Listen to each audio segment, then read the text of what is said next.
Hello, I'm X Toycat, and Mojang put an effort to creating these features and expected you to do the same, but unlike early game items, which really explain themselves, these require just a bit more to get going. Today I'll show some of the least used items, as well as the stats on just how poorly used they actually are, Mojang does share that, and how to actually use them in your Minecraft world. This is going to be a fun time, and by the way, the whole experience was made by Ash, who doesn't have anything to plug, so he's just saying have a nice day, and psych and subscribe. With that said though, there are lots of different items in Minecraft which are fairly complex and hard to use, and so most people just say, why would I even bother? And a great example of this is the compass. The compass seems quite simple on the surface. I mean, all you've got to have is one of these lovely compasses and it points you towards north, right? Except no, this isn't a regular compass as you would have in the real world. Instead, this points you towards the world spawn. I guess the implication there is that the world spawn for humans is all in the Arctic Circle, and that's why compasses point there. But anyway, the point is this compass is very good for pointing you to your world spawn point,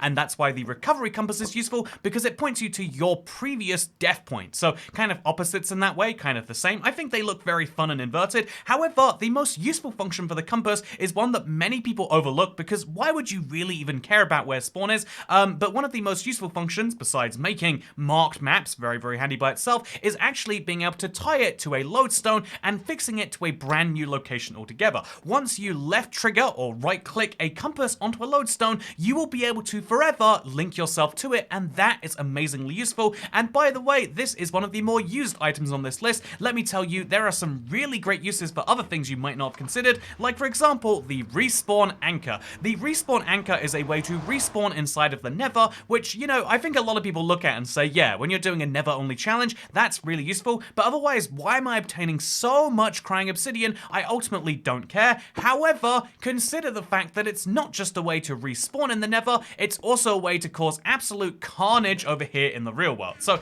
to show you what I mean by that, we could go mining and do it that way, or I could try and, I could use some glowstone right here, and I could try to set this thing off by triggering it, and what's gonna happen is once there's some glowstone in there, it will make a it will make a very bad time for me, something which we can repeat time and time again if we want to. And this is, by the way, inside of a big obsidian cube. If I chose to do so not inside of one, maybe we'd have a result that is much less favorable, you might say. And so, pro tip, respawn anchors are a way to cause absolute chaos in the overworld, and by itself I think that's pretty valuable. However, something else that's pretty valuable are the Froglights. And so far we've spoken about fairly commonly used features, just, people don't know the full extent, but Froglights are an example of a feature that almost everyone knows about, but most people haven't actually used outside of creative. I did a poll from my Twitter followers, or x.com followers I guess you might say, and bear in mind this is people who follow a Minecraft update channel, so probably know more about the game on average. Only 22% of the respondents say they've used Froglights in survival, and who can blame them? If you want to get your hands on Froglights, you have to go ahead and you have to have a frog eat a magma cube. These guys spawn in very different dimensions, by the way, let alone everything else, and then you need to get the right color of frog for the right color of Froglight. It's very complicated and a very hard way to get blocks, but these are one of the best light sources. They're incredibly luminescent, and people love to use them for RTX demos and the like, but I think they're just great by themselves. And bear in mind, 22% of people having used these is actually on the higher side of things we're going to be mentioning today, because the clock is definitely something that for as long as it's existed in Minecraft has had a large movement of people saying, but I'm not going to actually craft some of that in my gold, right? And bear in mind, not only was gold far less useful back then, but also I think it's worth saying that people were more scared of the night. Now you might say, there is 0 point in a clock whatsoever. I don't need to look at this because I look at the sun and it tells me what time of day it is. But let me give you a counterpoint to that. Although gold has gotten more valuable, and although people are less scared of the night, there is one big thing about the night you need to watch out for, and that is a phantom. Even when you're down in the ground and you cannot see the sky, I'll simulate this for now. I'm going to be down underground right over here. Wait, let's have the night cycle go crazy. I'm going to be down underground in a place where I can't see where the sun is, and despite that, I can use my clock to keep track of the time. This is incredibly handy by itself, I think it goes without saying, but what's even handier about the clock is the fact that these work not just in your inventory. I would say you have only 36 inventory slots, so you're really going to waste one on a clock? I think many people would say no, but the other thing that's valuable about this is, I'm not gonna make this jump, am I? But the other thing that's valuable about this is it works in an item frame, and even crazier than this, you don't have to craft a clock to get full value from it. If you want to see what time of day it is, let's hypothetically pause the time right here, then all you have to do is go to a crafting table, type in clock to the recipe book or whatever this is called, and wow, you will see an accurate clock to the time of day. You might not believe that, but to prove it to you, let's have the daylight cycle go crazy again. Let's look at the clock and you'll see that yes, you do not need one in your inventory. You can use one of the 37th inventory slot, or 38th because the offhand slot. You can use your 38th inventory slot to always have a clock without ever having any of the ingredients. That is something that makes the clock worth using, even if only in a weird, hypothetical, accidental way. Speaking of weird, hypothetical, and accidental, I feel like many people feel that way about redstone. Like, yeah, I'm gonna get into redstone at some point. I love the idea of redstone, but I'm not really worked it out myself yet. But let me tell you why you should. Daylight sensors are very, very cool. You can use them to tell when it's daylight and to put a signal into, say, a redstone lamp. This means that you can have lights that activate at night if you invert that signal or use the night mode on it. This means that you can have all sorts of redstone that ties into the time of day. Being able to tell the time of day yourself is handy, or being able to trade with piglins is very handy too. But what's way more handy is being able to have automated processes go off every single day or every single night, and you can do that with daylight sensors. What you can also do is maybe get yourself some lingering potions. Many people know the lingering potions crafting recipe. It looks something like this, and this is the cross-platform version. You could do this if you really don't mind the high costs involved, so let's remove that text right there, and let's make ourselves some arrows of swiftness. You get 8 arrows of swiftness for every single one of these you use, but it requires dragon's breath, which is real hard. So let me show you something else that's pretty amazing. You can go ahead and put, say, a potion of invisibility into a cauldron if you are playing Bedrock, and you'll be able to get the arrows drained from that cauldron, giving you a big stack of invisibility arrow stacks, really. It's really, really cool. Also, you can trade with, if you want, you can find the Fletcher villager, and the Fletcher villager will actually go with you and trade with you some of these slowness arrows or whatever he offers you. Every single type of villager will give you a new type, meaning that for just 2 emeralds, you can buy your way into tipped arrows. That is very, very cool. I do think they still need to update the fletching table, give it some better uses, but for now, 3 separate ways to get tipped arrows seems like a no-brainer. But if you just, if you go ahead and you put, say, weakness on something you have, now when you shoot something, it is much weaker when it attacks back at you. If you are going to do any PvP or PvE, I think it just goes without saying that the arrow of weakness is one you're gonna want to have. Speaking of things you're gonna want to have, fireworks. This is one I just wanted to mention because everyone uses fireworks, right, as like the way to make your elytra go faster, but did you know you can also use fireworks to make fun things happen? I'll be honest with you, I always forget how you actually make fireworks. I find the fireworks star recipe thing to be really complicated, like this is how you make a firework, but then how do you make the fireworks star? There's gunpowder in that too, so you use gunpowder to pre-craft your gunpowder, and it's needlessly complicated. So what do? You just need gunpowder and dye. This is the minimum requirement to make a fireworks star, so if you have both of these things, you can make one of those right there. However, if you wanted to, and you better believe we do, we can also take, say, a diamond, and we can mix that into our fireworks star, so put those 2 things in there, add a diamond, and now we'll have a small ball attached. Or you can use any head. I think it's meant to be a creeper head, but you can do it with any head, including a dragon head. What you could do is you could make that same fireworks star, put a dragon head, okay, I accidentally didn't, put the dragon head in there, and now it will make a creeper-shaped thing. Then you can take these fireworks stars and combine them with some paper and some gunpowder, up to 3 of it if you want it to go real high, and all of a sudden you have a firework with a small ball attached. This is something very fun and very silly that you can do, and wait, no, that's not the one I wanted to make. It was meant to be a firework. Wait, didn't I have a fireworks star? Whatever, that's how it's meant to work, and see what I mean here? There's always a mild confusion. I did something wrong, and I messed it up here. But yeah, having fun fireworks in your Minecraft world seems silly when you test them in the day, but let's show you what it looks like at night. This is incredibly fun if you ask me. Having fireworks go off, maybe linked to some form of redstone, is a fun addition to your Minecraft world, and if you have enough gunpowder, it's surprisingly cheap. Don't think creeper faces, or don't think fire charges, or glowstone, or diamonds. You can just use feathers or gold nuggets, and ultimately, I think that makes it fairly affordable. Speaking of fairly affordable, when people work on Minecraft tracks, when people work on Minecraft traps, You know, minecart tracks and Minecraft traps sound like they're just a mistaken set of words together, but actually they're basically the same thing. Minecarts with TNT are one of the simplest recipes to craft. Just add, 5 iron to your recipe like so, and all of a sudden you get one of the most powerful pranks and traps that you can have in your Minecraft world. So hypothetically, right, we're gonna have a weird set of redstone go off when we open this chest right here. As you can see, the moment this minecart chest gets hit by an arrow, it will explode. This is also true for if we had, say, below this chest, a minecart of TNT. Instant explosions is insane for messing with your friends, and if you're not messing with your friends enough already, then you clearly are too good of a person. But if you are going to have a TNT tray, I wouldn't recommend actually doing it.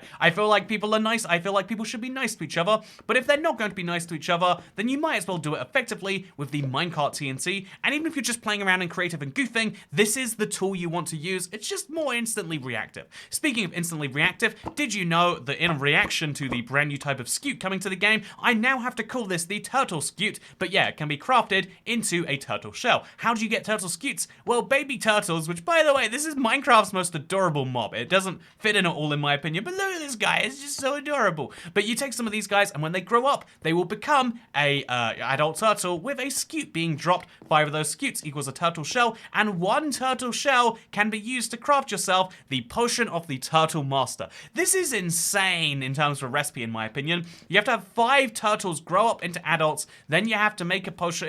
It's a lot of steps if you ask me, but it's something you can do to make one of the most powerful potions in the game. And to show you how powerful it is, let me show you what a Ravager did to me with no potion of turtle master and no armor. And now let me show you with the same no armor, but just 1 potion being drank. You might not really appreciate how crazy this is. This is a Ravager. I'm gonna run away from him and I'm gonna eat one of these. Okay, he hurt me real bad that first time, but these second and these third times, as you can see, much weaker. He's still gonna kill me, I think, and I'm gonna have a harder time running away. But bear in mind, this is level 1 of the potion, and this is with no armor. We could have withstood 7 or 8 hits right there, which stacks and stacks and... Oh, I'm all the way over here. See, imagine how far you'd have to go. And by the way, imagine not having a respawn compass. I'm really lost. I don't know the way back to my spawn. If only there was a compass that had the specific job of doing this. Well, the good news is there actually is. So let me show you that if you're not already aware. Wow, here's a respawn compass. Where is it pointing? Oh, it's telling me over there somewhere. Oh, look, yeah, those are the honey blocks I saw in front of me. Oh yeah, this was where I died, wasn't it? I can tell because there's a Ravager here. I can also tell because there's a honey section over here. Wow, is this a honey bottle? The honey bottle is a weird item by itself. I used to think this would be revolutionary in the Minecraft game because, yeah, it cures poison and also kind of is a food that stacks. It's very, very handy in that way, better than milk, but it only cures poison, and most of the time you get damage and effect that you want to cure. It's not poison. However, it is still very, very useful because take just 4 of these honey bottles together, and what can you make? A honey block. And a fun fact that I genuinely did not know before is that you can actually reverse this recipe, put a honey block in there with 4 bottles, and you can get 4 honey bottles. You can do this shapelessly too, by the way, if you want to go really excessively far away with this. But yeah, you can make yourself honey bottles from a honey block, which means that there's no downside to making the honey block if you feel like it. And this block is quite revolutionary for redstone. It's quite revolutionary for making fun maps. I saw it used in a really great way in the Minecraft mob vote server where they used the dropper, but they used honey to slow you down, because that's kind of what the block does.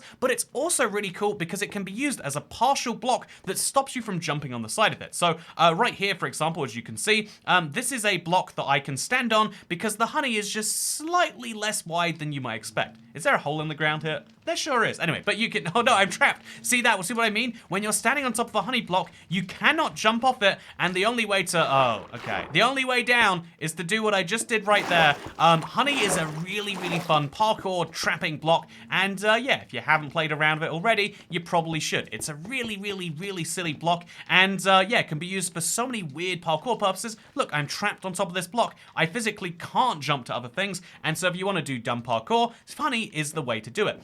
speaking of dumb things, spyglasses seem really dumb. Again, I feel like 1% of players think they're a good idea, and I am one of the 99% of players who say, yeah, ultimately, if you look at the render distance, it doesn't get any further for zooming in with a spyglass, and so you just get to see a part of your screen, but zoomed in, and with black bars around the edge, like, oh yeah, this is really great, I love this so much. I love this as much as I love goat horns before the 1.2040 update, but ultimately, it's a, by the way, you know, I want to mention goat horns and this kind of go together in features that feel like they'd be useful but aren't. Do you need to do this? Was that necessary? But anyway, I figured for this video, I would try to make a compelling case for why it is good, and so Ash has put together a fun game. Try to spot the gold block on the mountain. Can you do it? Be honest with me here. Can you spot the gold block on the mountain? Because I genuinely can't, but if you zoom in, it's very, very obvious, right? And even once you zoom out again, for some reason, you can't see it. It's very weird how that works. It's just too well blended in, and that is something that is possible because of the spyglass. But yeah, you can't see the head on the it's very, very fun in my opinion. And so oh, whoa. I did not notice there was a head in it because you can't see non-studded blocks. Whoa, that is mind-blowing. There's a head on that block that I can't see. You also wouldn't be able to see a player. It's got all sorts of issues, but the idea of being able to see in your world better is worth doing, and it only costs 1 amethyst and some copper, and right now it's about as good as you're gonna get from copper, but not as good as you're gonna get from end crystals. 1.76% of players have crafted end crystals and used them to respawn the ender dragon, so maybe close to 2% if you count people who don't use it for that main purpose, but did you know the end crystal is an insane block? I mean, it doesn't really count as a block you might think, but actually it is one, and let me prove to that with you, pistons. Look at that, I just moved it. How does that make any sense? Also, sorry, I didn't mean to do that to you. It doesn't get sticky moved by pistons, which is really, really weird, but you can move it just like so. It's such a strange block by itself. It's so strange for the destructive impact that it has in your world, but also it can be used to do one of the most powerful things in Minecraft. So here I am in the end, about to show you something fun that you hopefully know about.